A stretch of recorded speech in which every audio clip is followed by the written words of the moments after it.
మహాదానశీలి అయిన మయూరధ్వజుడు దానగుణాన్ని పరీక్షించాలనుకున్న శ్రీకృష్ణుడు ధర్మరాజును వెంట పెట్టుకుని బ్రాహ్మణ వేషంలో మయూరధ్వజుడి దగ్గరికి వెళ్ళాడు.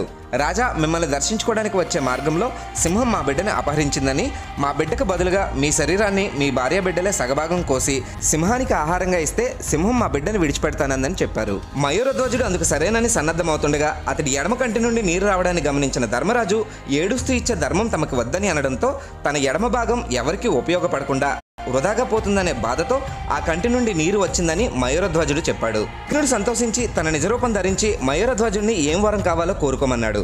అశాశ్వతమైన శరీరాన్ని విడిచిపెట్టి శాశ్వతంగా భగవంతుడి సాన్నిధ్యంలో ఉండే వరాన్ని తనకు ప్రసాదించమని మయూరధ్వజుడు కోరడంతో నేటి నుండి ప్రతి ఆలయంలోనూ ధ్వజస్తంభానివై ఉంటావని, భక్తులు నిన్ను దర్శించి నీకు మొక్కిన తర్వాతే వారి ఇష్టదైవాన్ని దర్శించుకుంటారని మయూరధ్వజుడికి శ్రీకృష్ణుడు వరమిచ్చాడు.